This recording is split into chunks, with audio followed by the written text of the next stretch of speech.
तो औरतें मराया कराए, आदमी का क्या काम है? आदमी तो शाम को चाहिए उनको है?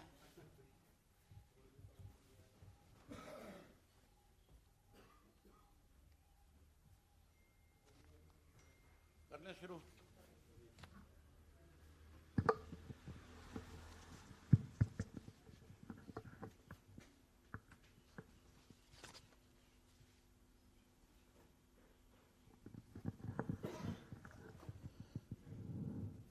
सबसे पहले तो आप सबको, पूरे प्रदेशवासियों को हरियाणा दिवस की बहुत बहुत हार्दिक शुभकामनाएं, बहुत बहुत बधाई। जहां आज हरियाणा दिवस है, वहीं आज करवा चौथ भी है। उस करवा चौथ की भी सब माताओं और बहनों को बहुत बहुत हार्दिक शुभकामनाएं। हमारी मुख्यमंत्री जी ने पिछले दिनों एक प्रेस कॉन्फ्रेंस करी थी 9 वर्ष पूरे होने पे, और उन्होंने 9 बड़ी उपलब्धियां अपनी रखी थी कि मेरी सरकार में 9 बड़ी उपलब्धियां हैं। एक तरफ तो 9 उपलब्धि बता रहे थे, दूसरी तरफ एक बयान और भी छपा था जिसमें ये कह रहे थे कि 9 वर्ष जो है 47 साल पे भारी है। जो काम हरियाणा प्रदेश में 47 वर्ष में वो, उससे भी ज्यादा काम हमने 9 वर्षों में किया है। मैं ये मानता हूं बिल्कुल कि सरकार ने इस 9 वर्ष के अंदर पिछली सरकारों से ज्यादा काम किए हैं। जो ज्यादा काम किए हैं, सिर्फ मुख्यमंत्री जी से आपके माध्यम से एक ही बात कहना चाहूंगा कि जो 9 काम, आपके काम तो काफी ज्यादा है, लेकिन 9 ऐसे हैं जो प्रदेश की जनता जानना चाहती है, हर पत्रकार साथी भी जानना चाहता है, हर ब्यूरोक्रेट्स भी जानना चाहता है, हर आदमी जो है प्रदेश का, वो 9 वर्ष से लगातार पिस रहा है। और वो 9 वर्षों से इस इंतजार में है कि कब ये सरकार सत्ता से बाहर हो और हमें फिर राहत मिले। और जिन लोगों ने 9 वर्षों के अंदर इस प्रदेश को लूटने का काम किया है, उन लोगों के खिलाफ कोई सख्त कार्रवाई हो। मैं आपके माध्यम से मुख्यमंत्री जी से 9 जो घोटाले हुए बड़े प्रदेश में, उनके बारे में उनसे उम्मीद करूंगा कि इन 9 घोटालों की भी जांच मुख्यमंत्री जरूर कराएंगे। इसके लिए मैंने मुख्यमंत्री जी को चिट्ठी भी लिखी है कि आप ये 9 जो घोटाले हुए प्रदेश में, घोटाले तो ज्यादा है, 9 से ज्यादा है, लेकिन 9 मुख्य हैं जिनकी आपको जांच जरूर करवानी चाहिए। सबसे बड़ा घोटाला हरियाणा प्रदेश के अंदर जो है वो धान का घोटाला है। जब से भाजपा की सरकार बनी है, लगातार नमी के नाम के ऊपर 250 रुपए से 300 रुपए प्रति क्विंटल के हिसाब से हर किसान की फसल से काटे जाते हैं। हमने मुख्यमंत्री जी से ये पूछा था विधानसभा में कि आप ये बता दें कि ये पैसा किस खाते में जा रहा है। ये सरकार के खजाना में आ रहा है कटा हुआ पैसा, ये मिल मालिक के खाते में जाता है कटा हुआ पैसा, या आड़ती की दुकान पे जिस पे धान की फसल आती है उसके पास जाता है, या फिर जो एजेंसी इसको खरीदती है उसके खाते में आता है। मुख्यमंत्री जी ने हमें आश्वस्त किया था कि मैं इसकी जांच कराऊंगा। आज तक इसकी जांच नहीं हुई है। हम फिर से, आज हरियाणा दिवस है और मैं पार्टी की तरफ से भी, प्रदेश के लोगों की तरफ से भी डिमांड करता हूं कि इसकी जांच होनी चाहिए। वहीं उसके साथ साथ अगला जो बड़ा घोटाला हुआ था लॉकडाउन के दौरान,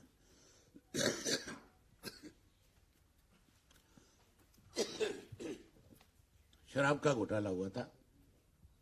जिस शराब घोटाले में लॉकडाउन के दौरान पूरा प्रदेश, देश जो है, कहीं कोई एक साधन भी सड़क पे नजर नहीं आता था। पड़ोस के घरों के लोग जो है एक से दूसरे घर में नहीं जाते थे। लोगों ने टेलीफोन पे बातचीत करनी बंद कर दी थी। आज उस दौरान भी शराब की कोई कमी नहीं थी, और सरकारी जो शराब जो रखी हुई थी उनके पीछे से खिड़कियां तोड़ तोड़ करके शराब निकाल करके उसको महंगे रेट पे बेचा गया था। वहां तक तो सरकार ने कार्रवाई करी, लेकिन उसके बाद सरकार की तरफ से आगे कोई कार्रवाई नहीं हुई। हम चाहते हैं कि इसकी निष्पक्ष जांच हो और इसमें जो लोग दोषी है उनके खिलाफ सख्त कार्रवाई हो। उसके बाद रजिस्ट्री का घोटाला लॉकडाउन में हुआ, लोगों को लूटा गया रजिस्ट्री के अंदर। आज भी वो लूट जो है ज्यों की त्यों जारी है। आज भी कोई रजिस्ट्री कराने जाता है, गजों के हिसाब से पैसे लिए जाते हैं। आज भी उसके ऊपर किसी किस्म की रोक नहीं है। सरकार की तरफ से बारी बारी कहा जाता है, सरकार की तरफ से बारी बारी ये कहा जाता है कि स्टाम्प ड्यूटी जो है उसकी कोई चोरी नहीं हुई। स्टाम्प ड्यूटी की चोरी तो कर ही नहीं सकते। ये सफाई देने की जरूरत नहीं है किसी को। जो रजिस्ट्री के अंदर गजों के हिसाब से पैसे लिए जाते हैं, जिन पैसों की बंदर बांट जो है ऊपर तक होती है, बात तो उसके जांच की है, उसकी जांच होनी चाहिए।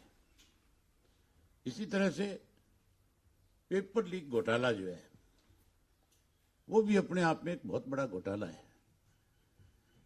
कितने पेपर लीक हुए, लाखों लाखों लोग फार्म भरते हैं और पेपर लीक होने के बाद जो 1000 से 2000 रुपया फार्म का लगता है, वो पैसा सरकार में बैठे लोग एजेंसी वालों के साथ मिलकर के खाने का काम करते हैं। गरीब आदमी की जेब पे सबसे बड़ा डाका डाला जाता है। इसमें उसकी भी जांच होनी चाहिए। इसी तरह से राइस मिलों के अंदर जो चावल है, वो मोटा चावल बिहार से खरीदा जाता है, उड़ीसा से खरीदा जाता है, जिसका रेट 500-600 रुपए क्विंटल है। उसको यहां ला करके और महंगे रेट में बेचा हुआ दिखाया जाता है। ये भी एक अपने आप में बहुत बड़ा घोटाला है। इसकी जांच भी होनी चाहिए। फसल बीमा योजना जो थी, प्रधानमंत्री फसल बीमा योजना, जिसमें प्रीमियम भरा लोगों ने, उसके अंदर भी एक बहुत बड़ा घोटाला है। उसकी भी जांच होनी चाहिए। और इसी तरीके से कोरोना काल के दौरान जो जिसमें 480 करोड़ रुपए की खरीद की गई, उसकी भी जांच हो। वो भी एक अपने आप में बहुत बड़ा घोटाला है। गेहूं, सरसों और चने की खरीद के अंदर, तुलाई के अंदर, हिसार में, रिवाड़ी में, महेंद्रगढ़ में, भिवानी में, सब जगह 5-5 किलो तुलाई में वजन जो है कम था। यह भी एक बड़ा घोटाला है अपने आप में। इसकी जांच भी होनी चाहिए। जिन किसानों के साथ बेहुदा मजाक इन्होंने किया है, उनकी भरपाई इनको करनी चाहिए। वो पैसा उनके खाते में वापस देना चाहिए और जो लोग इसके लिए दोषी है उनके खिलाफ कार्रवाई हो। इसी तरीके से जो ट्रांसफर होते हैं, इनके अंदर जिस तरह से पैसों का चलन है, आज भी जो जरूरतमंद लोग हैं उनकी ट्रांसफर नहीं होती। ऐसे लोगों की ट्रांसफर होती है जो पैसा देते हैं और पैसा देकर के मनचाहे स्थान पे अपना ट्रांसफर लेकर के फिर प्रदेश के लोगों को लूटते हैं। इसकी भी जांच होनी चाहिए। भारी बारिश के कारण किसानों की फसल का बहुत बड़ा नुकसान हुआ है। अब की बार विशेष करके, पहले तो बारिश की वजह से किसान की फसल खराब हुई। मुख्यमंत्री जी का बयान था कि जिन किसानों की फसल बारिश की वजह से खराब हुई है, ऐसे 11 जिले थे जिनमें बाढ़ आई थी। और ये कहा था कि अगर कोई दोबारा भी बिजाई कर लेगा तो भी हम उसको कंपनसेट करेंगे, उसको मुआवजा देने का काम करेंगे। आज तक किसान को एक नया पैसा मुआवजे के रूप में नहीं मिला। उसके बाद जो नरमे और कपास की फसल है, जो कोई 9 जिलों के अंदर जिसकी भारी मात्रा के अंदर बिजाई होती है, अब की बार गुलाबी सुंडी की वजह से जहां 10 क्विंटल, 12 क्विंटल, 15 क्विंटल होनी थी, अब ऐसी हालत है कि उसकी कोई चुगाई करने को भी तैयार नहीं है। मुश्किल से 1-1.5 क्विंटल निकलती है, लेकिन उसकी चुगाई में ज्यादा पैसा खर्च आता है और उसको निकाल करके बेचने में उसको कम कीमत मिलती है। उससे किसान बहुत परेशान है उस किसान को तुरंत मुआवजे के रूप में सरकार को 50,000 रुपये प्रति क्विंटल के हिसाब से देना चाहिए, क्योंकि उसकी जो लागत है और लागत के साथ साथ जो उम्मीद थी, अगर उस सारा पैसे को जोड़ा जाए तो 75,000 रुपया कम से कम पर एकड़ के हिसाब से उसकी फसल की कीमत बनती है। 50,000 रुपया कम से कम दे ताकि वो किसान अगली फसल की बिजाई के लिए अपनी तैयारी कर सके। इसी तरीके से धान के अंदर भी अब की बार जो है कीड़ा लगा है, और कीड़ा लगने की वजह से धान में भी किसान को नुकसान हुआ है। उसके साथ साथ एक बड़ी चीज है, ये रोजाना बड़ी बड़ी बयान देते हैं तुम्हारे बीच में आकर के सत्ता में बैठे लोग, हमने एमएसपी पे 16 फसलें खरीद ली, इनका दिवालिया पिट गया। ये 16 फसल खरीदने की बात करते हैं। धान का समर्थन मूल्य हमारे यहाँ हरियाणा प्रदेश के अंदर 2183 रुपए है।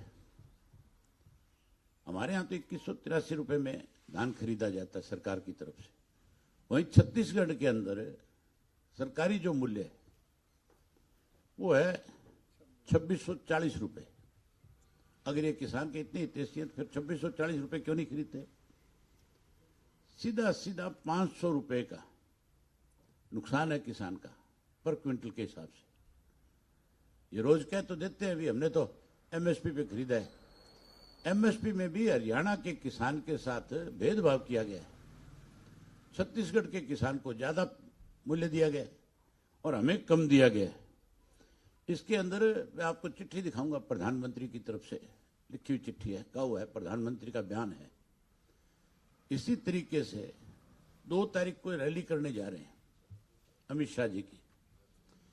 उसके अंदर भी क्योंकि प्रदेश की जनता ने तो इनको नकार दिया पूरी तरह से। प्रदेश की जनता ने तो अब इस इंतजार में है कि कब चुनाव हो और कब हम इनको सत्ता से बाहर करें। लोग इनके किसी भी फंक्शन पे जाते नहीं। मुख्यमंत्री जी जनसंवाद कार्यक्रम करते हैं, उस जनसंवाद कार्यक्रम के अंदर भी लोगों को बेइज्जत किया जाता है। इसलिए लोगों ने फैसला कर लिया, और पंचायतों में तो विशेष रूप से इस बात का फैसला है कि हमने इनका बाइकाट करना है। कोई जाने को तैयार नहीं है। अब कैसे भीड़ जुटाई जाए, इसके लिए नया काम शुरू कर दिया। सरकारी आदेश जारी कर दिए अलग अलग ऑफिस में कि आप अपने कर्मचारियों को 2 तारीख की रैली में लेकर के आए। खाद्य आपूर्ति विभाग की चिट्ठी है, इसमें साफ लिखा हुआ है, एक आदेश जारी किया गया, मैं आपको पढ़ करके सुनाता हूं। इसमें लिखा है कि माननीय उपायुक्त महोदय द्वारा प्रत्येक डिपो धारक के साथ 5 लाभार्थियों को करनाल जाने बारे निर्देश दिए गए। मतलब हर डिपो धारक जो है उसको ये कहा गया है हरियाणा के को कि 5-5 लोगों को आप साथ लेकर के करनाल आओगे। अगर नहीं आओगे तो ये डराया गया साथ में कि हम आपका डिपो का लाइसेंस जो कैंसिल कर देंगे। डिपो चलाने वाला आदमी गरीब आदमी होता है, वो 5 आदमी कैसे लेकर के जाएगा? और फिर वो कोई भारतीय जनता पार्टी का थोड़ा ही है, वो तो गांव के लोगों को सुविधा देने के लिए एक बीच का माध्यम है, गरीब तक राशन कैसा पहुंचाया जाए। उसके ऊपर भी इस बात को लेकर के आदेश जारी किए गए। उसके बाद जो डीओज हैं उनको भी आदेश जारी किए गए। शिक्षा विभाग में कार्यरत सभी HKRN कर्मचारियों को दिनांक 2/11/2023 को माननीय गृह मंत्री के करनाल जिले में होने वाले प्रोग्राम में जाना है। सभी HKRN TGT कर्मचारियों को खंड सत्र पे दिनांक 2/11/2023 को सुबह 7 बजे नियमानुसार इकट्ठा करना सुनिश्चित करें। इसके लिए खंड कार्यालय के कर्मचारी ड्यूटी लगाए। जो बस में जाने वाले कर्मचारी हो हाजिरी लेकर के उन्हें सूचित करें। हाजिरी के साथ जाने की बात कही गई है। और उसके अलावा जो प्रधानमंत्री जी का MSP पे जो है वो भी मैं आपको बता देता हूँ। प्रोत्साहन राशि मिलाकर के छत्तीसगढ़ के किसानों को इस साल प्रति क्विंटल 2640 रुपये मिलेगा। ये प्रधानमंत्री जी का है, किसी और का नहीं है। ये चिट्ठियां, इन चिट्ठियों की कॉपी मैं आपको दे देता हूं। इन चिट्ठियों की कॉपी करके सारे साथियों को आप देना जरूर। वहीं उसके साथ साथ हमने आज के दिन पे एक बड़ा फैसला लिया। हमने अपने पार्टी के सभी सीनियर साथियों के साथ विचार विमर्श किया और विचार विमर्श करके चौटाला साहब के साथ भी विचार विमर्श किया और उनकी इजाजत से ये फैसला लिया है। आज सबसे ज्यादा दुखी जो है पंचायत के प्रतिनिधि हैं, चाहे वो जिला परिषद के हैं, चाहे पंचायत समितियों में है, चाहे गांव के सरपंच और पंच है। उनके ऊपर बहुत सारी पाबंदियां हैं, उन्हें बहुत तरह तरह से डराया और धमकाया जाता है। हम जहां सरकार बनने के ऊपर उन पे लगी हुई सारी पाबंदियां खत्म कर देंगे। वहीं उसके साथ साथ हमने ये फैसला लिया है कि 11 विधानसभा की सीट जो है हम पंचायत प्रतिनिधियों को देंगे। उसमें सरपंच भी आ सकता है, उसमें जिला परिषद के मेंबर चेयरमैन में से भी किसी को दी जा सकती है और उसमें ब्लॉक समिति के चेयरमैन और मेंबर्स में भी दी जा सकती है। उसमें सरपंचों को दी जा सकती है, महिला सरपंचों को भी उसमें हम टिकट दे सकते हैं। ये हमारा फैसला है कि हम 11 टिकटें अब की बार इनको देंगे ताकि आने वाले समय में किसी भी पंचायत प्रतिनिधि को इस तरह की दिक्कत और कठिनाई का सामना ना करना पड़े। जब वो सरकार का हिस्सा होंगे, सरकार में शामिल होंगे, तो वो फिर अपने फैसले खुद करवाएंगे सरकार से। ये हमारा फैसला है। उसके साथ साथ एक और फैसला हमने लिया है। चौधरी भूपेंद्र सिंह हुड्डा तो रोज यह बयान देते और कहते हैं कि मैं ब्राह्मण को डिप्टी चीफ मिनिस्टर बना दूंगा, मैं फलाने को बना दूंगा, और आखिर में जब परेशान हो गया तो कहने लगा मैं जाट को डिप्टी चीफ मिनिस्टर बना दूंगा। चीफ मिनिस्टर तो जाट नहीं बनेगा। मतलब इस तरह की बातें कह करके लोगों को भ्रमित करने का काम किया। उनके पास तो ये अधिकार क्षेत्र नहीं है। 11 सीटें, ये 11% ही हो गया, समझो 11 से ऊपर हो जाता है परसेंटेज के हिसाब से, तो उससे ज्यादा हो गया। सरपंच, जिला परिषद का चेयरमैन, मेंबर, पंचायत समिति का मेंबर, चेयरमैन, ब्लॉक समिति के जो है, पंचायत समिति ब्लॉक समिति एक ही बात है। ना तो बीजेपी के पास अधिकार क्षेत्र है किसी को लोकल लीडर को ये कह करके कि हमको डिप्टी चीफ मिनिस्टर किस जाति विशेष को बनाएंगे, ना कांग्रेस में, क्योंकि इनकी तो आला कमान से परमिशन लेनी पड़ती है हर चीज के लिए। हमारे आला कमान का फैसला है कि इंडियन नेशनल लोकदल पार्टी की सरकार 2024 में जब बनेगी, हम 2 डिप्टी चीफ मिनिस्टर बनाएंगे। एक बैकवर्ड क्लास से बनाएंगे और एक डिप्टी चीफ मिनिस्टर जो है शेड्यूल कास्ट का बनाएंगे, ताकि हर जाति के साथ न्याय हो सके। ये हमारी पार्टी का फैसला है।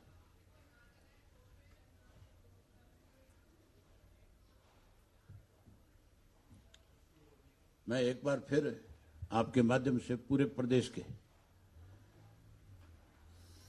हमारे हरियाणा वासियों को इस बात की बधाई देता हूं कि आज हरियाणा दिवस है और विशेष रूप से हरियाणा बनाने में चौधरी देवीलाल जी का विशेष योगदान रहा है। उन्हीं के संघर्ष की वजह से हरियाणा अलग प्रदेश बना। हमारी पार्टी की जिम्मेदारी बनती है कि उनके प्रयासों को जहां आगे बढ़ाया जाए, वहीं उसके साथ प्रदेश के लोगों को इस दिन की शुभकामनाएं दी जाए। आज फिर आपके माध्यम से बहुत बहुत शुभकामनाएं देता हूं।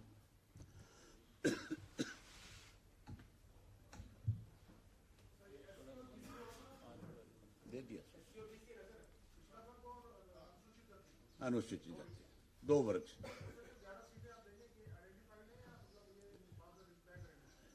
जो लोग इच्छुक होंगे चुनाव लड़ने के, नहीं सीटें भी तो उसी वक्त तय करेंगे। जो लोग इसके इच्छुक होंगे, जो आएंगे हमारे पास, नाम आएंगे, हम उन्हीं में से तय करेंगे ना। हाँ, ये तो उस वक्त तय करेंगे जब इलेक्शन आएगा कि किस विधानसभा क्षेत्र से किसको टिकट दिया जाए।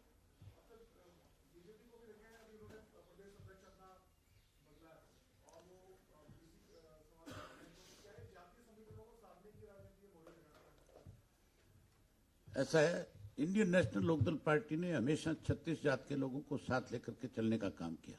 आप हमारा राजनीतिक इतिहास उठा करके देख लें, हमने हमेशा बैकवर्ड जाति को बढ़ावा दिया। हमने 2 राज्यसभा के मेंबर बैकवर्ड जाति से बना करके भेजे। पहले रणवीर सिंह गंगवा को भेजा था और उसके बाद रामकुमार कश्यप जी को भेजा। किसी भी राजनीतिक दल में आप मुझे ये बताओ कि इस तरह के फैसले हुए हैं क्या? हमने शेड्यूल कास्ट को भी, ऐसे गरीब लोगों को भेजा जिनके पास फार्म भरने के पैसे नहीं थे।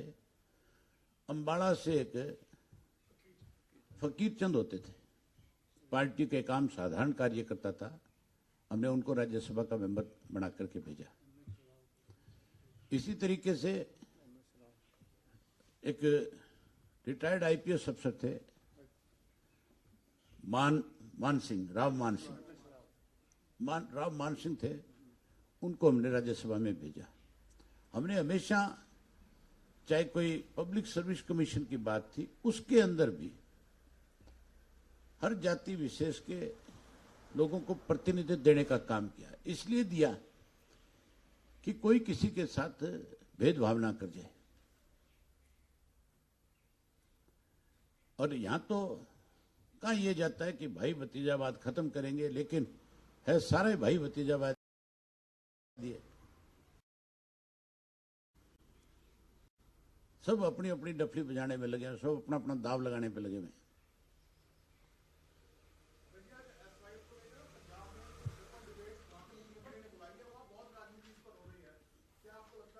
ये केवल नाटक है।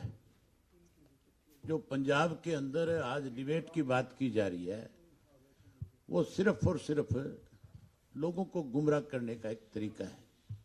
हर हालत के अंदर हरियाणा प्रदेश को उसके हिस्से का पानी मिलेगा, उसको कोई नहीं रोक सकता।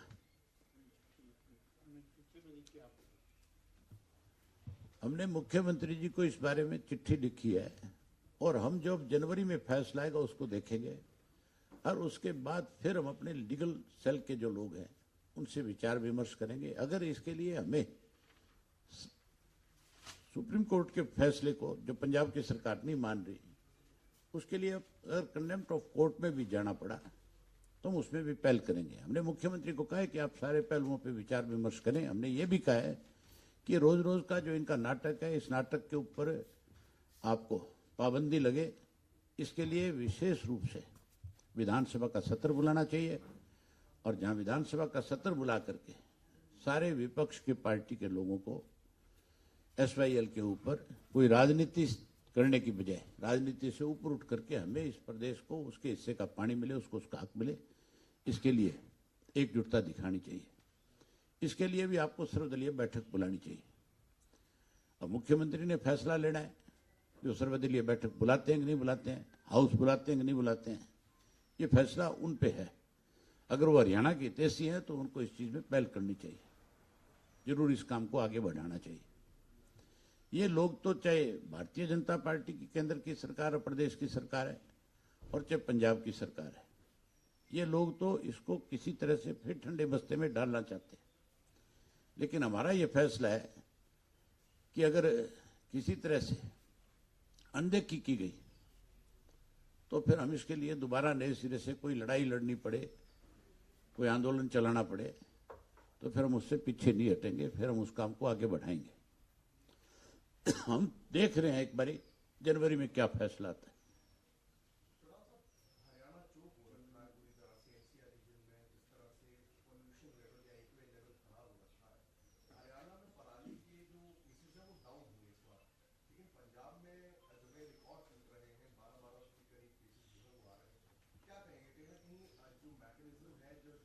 जो आरोप हमारे ऊपर लगा करता था कि हरियाणा की वजह से दिल्ली में प्रदूषण है, हरियाणा ने तो कंट्रोल किया है। पंजाब में आप पार्टी की सरकार है, पाबंदी उनको लगानी चाहिए थी, लेकिन उन्होंने पाबंदी लगाने के लिए उस पर राजनीति करनी शुरू कर दी कि बदनाम हरियाणा को किया जाए, हरियाणा के किसान को किया जाए। ये केवल किसान को कमजोर करने की बात है। ये आग कब नहीं लगती थी, पहले तो कभी ऐसा नहीं होता था, पहले चैम्बर नहीं बनते थे।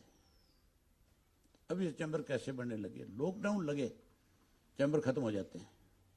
इसके लिए कोई जिम्मेवार किसान नहीं है। इसके लिए एक और बड़ी चीज है कि आज इतना मल्टीप्लाई हो गया व्हीकल जो है, जिसकी वजह से भी पॉल्यूशन बढ़ता है। दिल्ली के अंदर रोजाना कितना ट्रांसपोर्ट का काम है, कितने व्हीकल चलते हैं, अगर उसकी एवरेज आप निकालोगे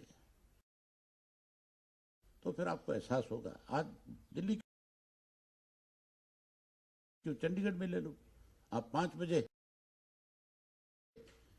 किसी भी सड़क के ऊपर निकलो, जहां चंडीगढ़ में आपको 5 मिनट नहीं रुकने की होती थी, वहां 1-1 घंटा लगता है आजकल। लग रहा है कि नहीं लग रहा है? आज किसी भी सेक्टर में आप जाओ, जो सेक्टर की रोड है, जो पहले सुनसान हुआ करती थी, अब गाड़ियों की लाइन लगी होती है, पूरी दोनों साइड गाड़ियां खड़ी होती है, बीच से एक गाड़ी निकलने में भी दिक्कत आती है।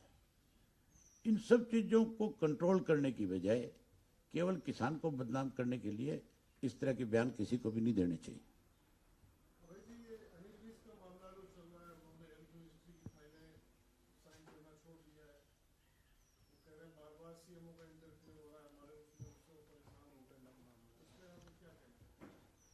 अगर विज साहब को इतनी पीड़ा है किसी चीज से, ये 5 साल से देख रहा हूं मैं, पिछले 4 साल से रोजाना कोई ना कोई विज साहब का इस तरह से बयान आ ही जाता है।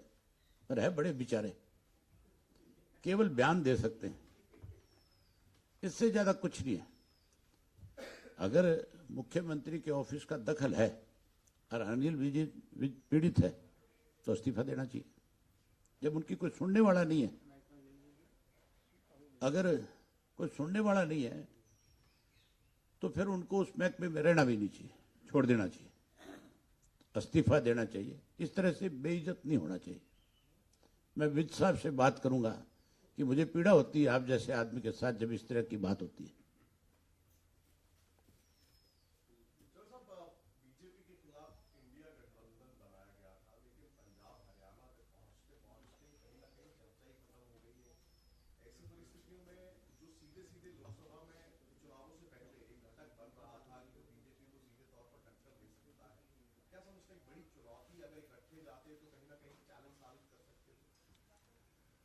आप एक चीज देखो कि इंडिया गठबंधन की वजह से सरकार में बौखलाहट है,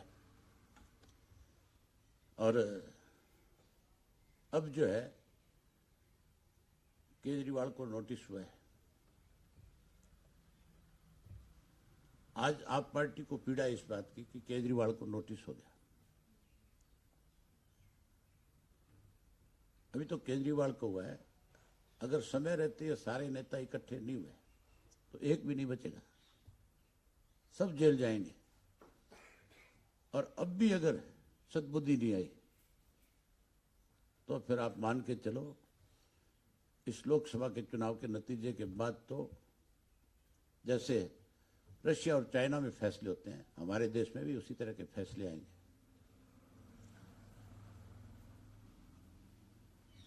आओ आप सबको चाय पिलाता हूं।